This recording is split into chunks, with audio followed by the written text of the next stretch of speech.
Everyone, this is Shivangi. Welcome to Shiv classes. इस video में discuss कर रहे हैं हम economics of scale. Last video में हमने इकोनॉमिक्स ऑफ स्केल डिस्कस करा था, जो आपका एग्जाम में आया MSc 101 में। ये नहीं आया है, क्या पता है इस बार दिसंबर के एग्ज़ाम में आ जाए। तो हमें दोनों ही स्केल के बारे में पता होना चाहिए।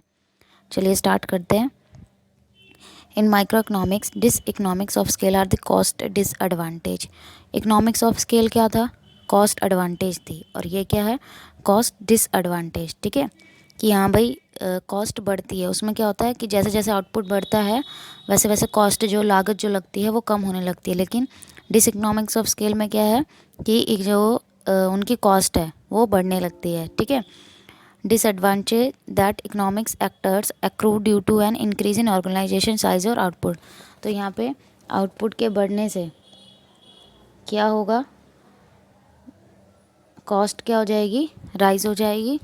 ठीक है, resulting in production of good and services at increase per unit cost. ठीक है, पर यूनिट कॉस्ट क्या हो जाती है? इंक्रीज हो जाती है आउटपुट बढ़ने से। The concept of dis economics of scale is opposite of economics of scale. ये मैंने आपको बता दिया कि वो एडवांटेज बताता है और ये कॉस्ट के disadvantage. In business, dish economics of scale are the feature that lead to increase in average cost or business grow beyond a certain size.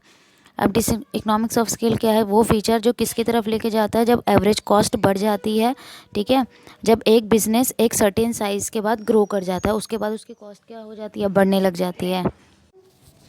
अब इसका हम डायग्राम से समझते हैं इसको, डिस इकोनॉमिक्स ऑफ स्केल को। The rising part of the long run average cost illustrate the effect of dis economics of scale. तो जो लॉन्ग रन आपका एवरेज कॉस्ट कर्व है, ठीक है, ये देखिए, ये आपको क्या दिखा रहा है? डिस इकोनॉमिक्स ऑफ स्केल दिखा रहा है। The long run average cost curve plot that average cost of producing the lowest cost method. The LMC is the change in total cost attributable to change in the output of one unit after the plant size has been adjusted to produce that rate of output at a minimum। देखो यहाँ पे क्या हो रहा है इस point पे? ठीक है, ये आपका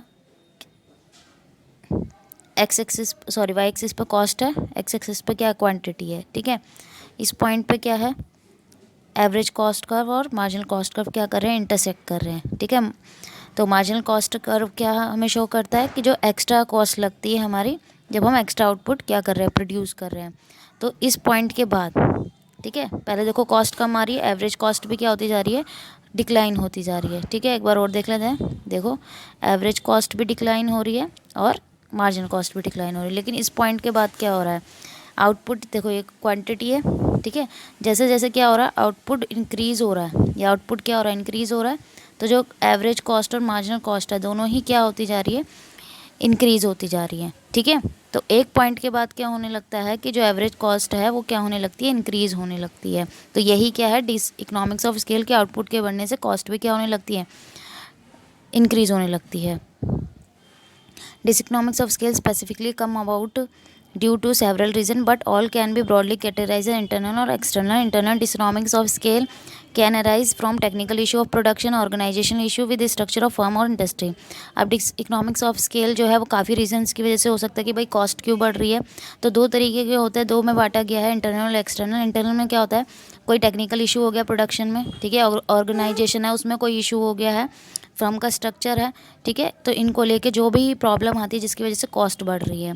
एक्सटर्नल में क्या होता है? Scale external dis economics of scale arise due to constraint imposed by the environment within which a firm और इंडस्ट्री ऑपरेट।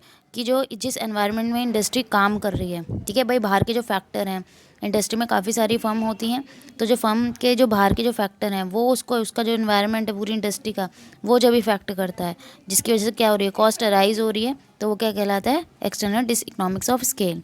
आई होप आपको ये क्लियर हो गया होगा। अगर वीडियो अच्छी लगी हो तो like it, share it and subscribe my channel.